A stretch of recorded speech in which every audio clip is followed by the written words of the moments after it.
Alright, so today I'm going to show how I do the Goomy method of paracording.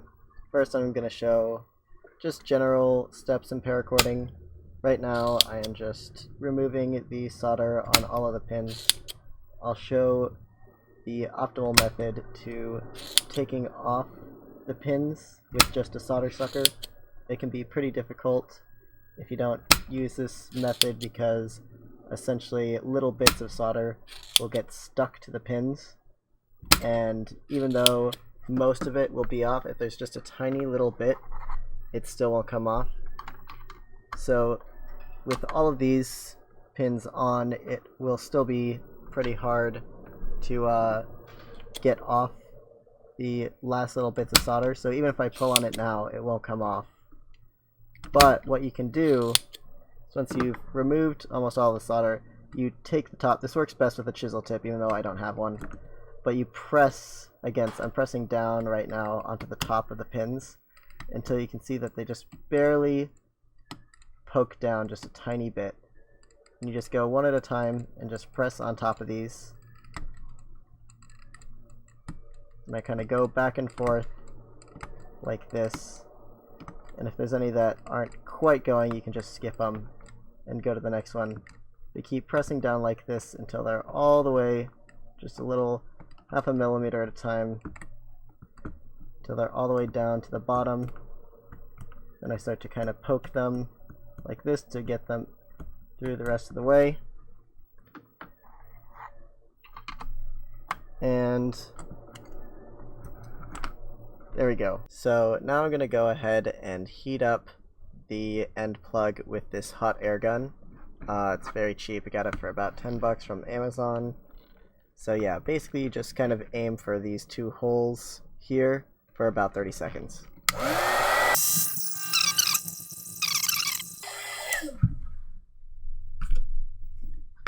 The next step with my method is to just simply take this, cut it off right at the base, and then slide the plastic part all the way down until it's off. So the next step is that I take just about an inch of insulation and I cut a small circle around this whole thing, and I make sure not to cut the copper underneath. Very careful of that. Kind of pry it apart. So now I can see the copper all the way around here, and I'm ready to start the next step in the process.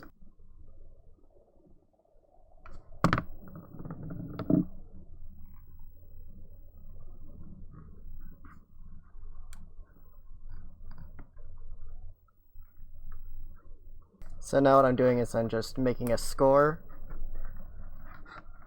along the insulation, cutting a few inches, and then I'm pulling. You kind of have to do this just about a few inches at a time.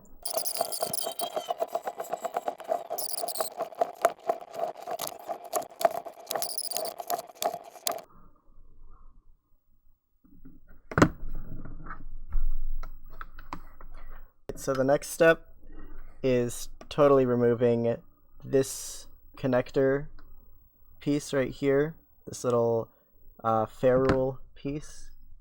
So first, to make things cleaner, I'm just going to cut off this excess. And now I take a flathead screwdriver on one side and I put it in between the insulation like that. You can kind of turn it to rip it apart like that. Once you've got it mostly off, you can get the flathead into a little corner and continue to press it. And there we go. Now it is totally off. Set that aside because that's important. Now I'll actually open up this part as well. There we go. That's open on that side.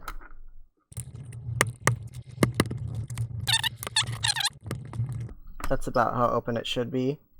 Now you can pull this out a tiny bit, and now what you're going to want to do is pull this off to the side,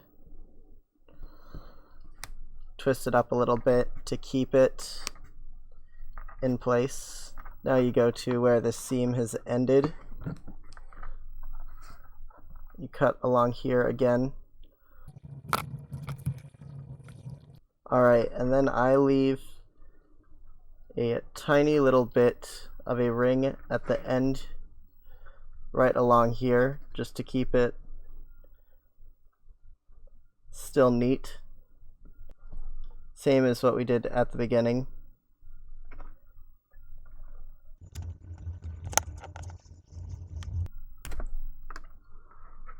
There we go. I may have cut a little bit of the copper there.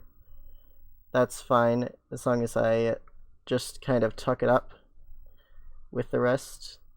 So I'm going to push this back in like that. And then I'm going to use my vice grips while holding this all in place to close this off. Make sure that all of the little stray strands are nice and tucked up. And you do one side first to make sure that it's going all the way over, because it needs to be slightly smaller than it started with, because there's no insulation on it this time.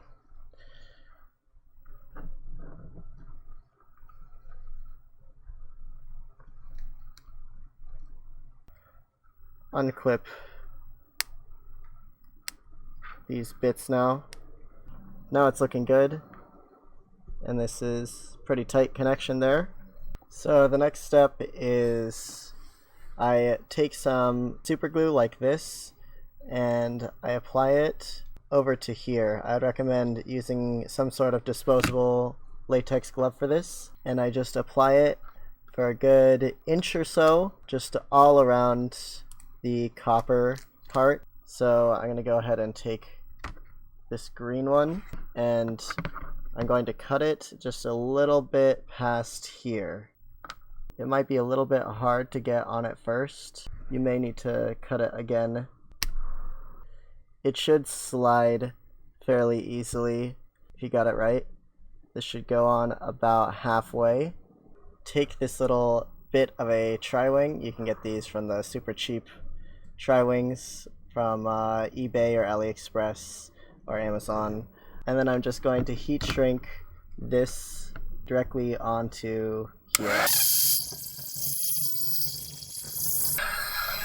Now I can actually start on the threading process. So first I open this up and then I melt off the excess ends. So now this is where I save a bit of time as opposed to doing it the conventional method, because this threading process goes a lot simpler. This is where the Triwing is. That's the solid part right here. So I just grab here, push, and then I pull that way. Keep on bunching it up like this.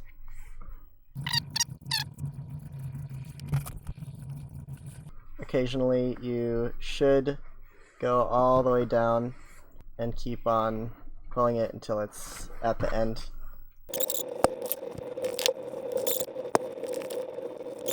Now this has gotten all the way to the end. Reattach this ferrule piece on the end here, clamp it on. What I do is I do it a tiny bit, and then I focus on crimping it down on one side a little bit more, like that. And then after that's done, I crimp the rest of the way. I crimp it just one time like that, and that gives it just about the best, most sturdy connection you can get. And now that that's done, you just want to pull this taut all the way. Make sure there's no excess slack on here. Hey, so Goomy from the future here. I forgot one very important step, which totally sucks if you mess it up. But basically, once you've got all of this completely taut, what you really want to do is after you get all the way to the end, you cut off once you feel the end of the Triwing about an inch of slack, and then you're going to put on the end plug. You don't want to forget putting on the end plug or else it'll be very difficult. So I cut it at this angle to make it a little easier to go in. And then you might need to pull a little hard to get it over the heat shrink.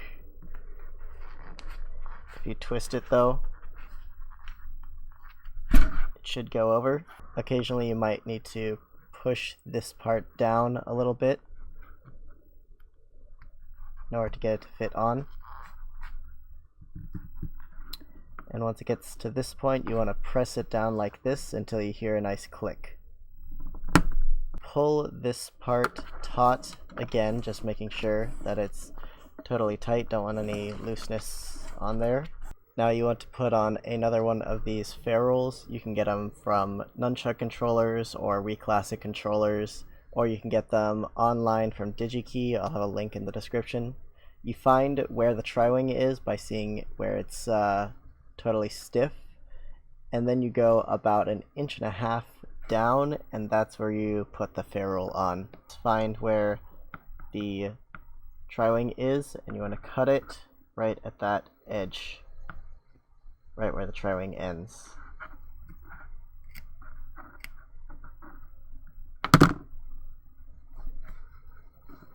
Now that the Triwing is gone, you're going to cut down here, cut off all of this excess paracord.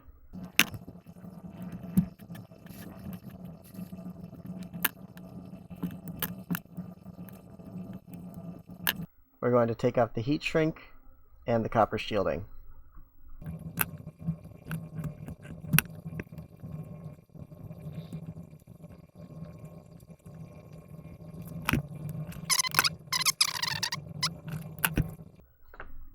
So now that I've cut off all of the copper, I'm going to unwind these, unstick them if they're super glued together, and now you're going to pull all of these to one side and the insulation to the other side and cut off the insulation.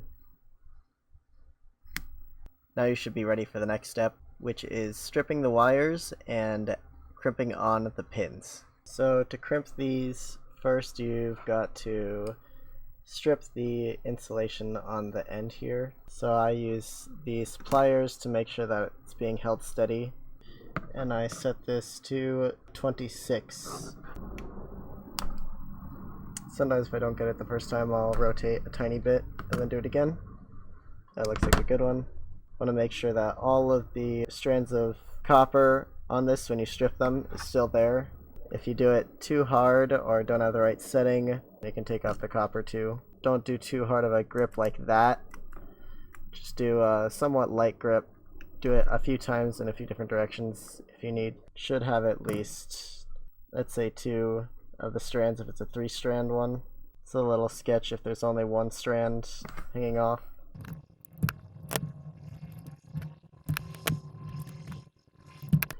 And there we go, that's all of them except for this one. This one doesn't necessarily need it, but I'll show how to do it anyways. So you take the smallest size of insulation. This black insulation is 1 millimeter, so I'm going to cut it slightly less than it needs to be. I cut it about that much and I heat shrink it on.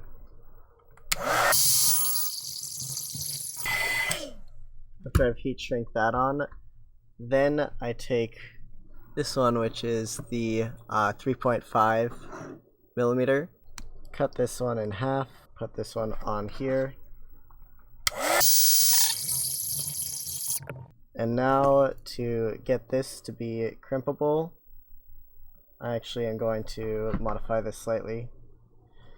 So I'm going to pull on this, then I'll actually use this to kind of clamp on it and pull on it till it stretches out. Keep on stretching it out, cutting off a little bit of it. Bring this back to here. Keep on going like a little bit farther And there we go. Once you actually get to the copper, it should actually strip. And then you can cut off the excess. Should be pretty much good to go in terms of crimping. So now we have all 5, and this last one has insulation too. I take these pieces here and now I crimp them on. The first step is to take one of these facing forwards towards you, and I put just this end into the 1.9 like that. I just squeeze it a little bit, then I put it in the 1.6, making sure it's like pretty close to flush on this side. I make sure that this one is fairly straight. I put it in just a tiny bit past the insulation, and then I squeeze down, not super hard, but just a firm squeeze. If you got it right, then it should be like this, where it has just a tiny bit of insulation that's clamped on, and then that's like past this point. And then what I do next is I have it facing the opposite way. I go past this initial one to get to here, and I start it on the 1.6, and then I go to 1.3, and then I just give it a good firm grasp there. And now that's a good crimp. So just do that 6 more times.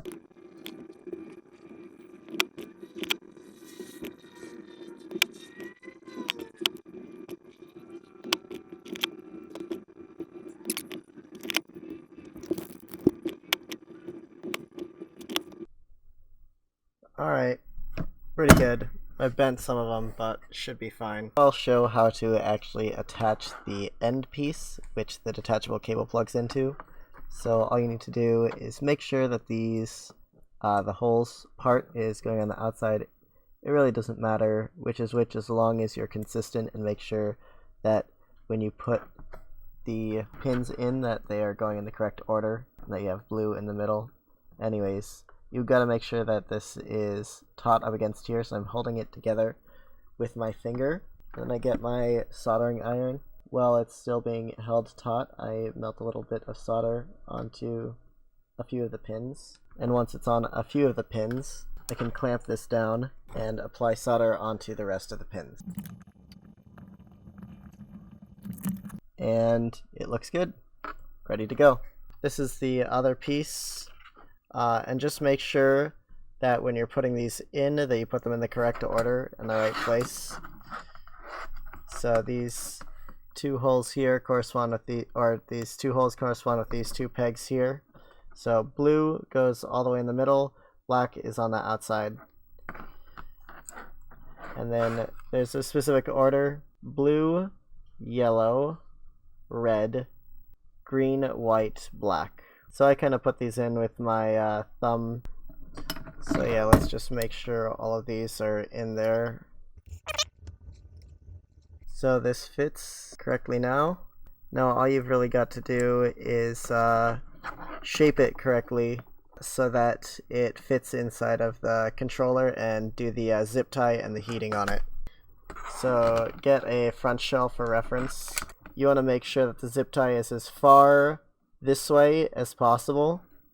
So actually the ferrule should be a little bit closer this way. That's what it should actually do.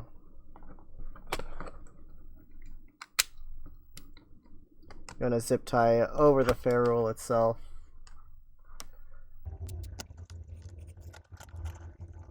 Make sure it's on that side. This thing is pulled taut. This is a good starting.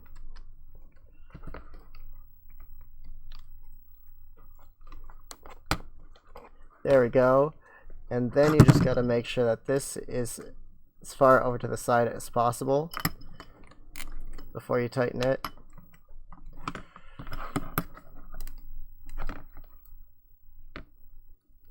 There we go, perfect. And then what you want to do is tighten this as much as you can, and then move it down slightly like that. Not all the way down, but like farther down. Flip it there.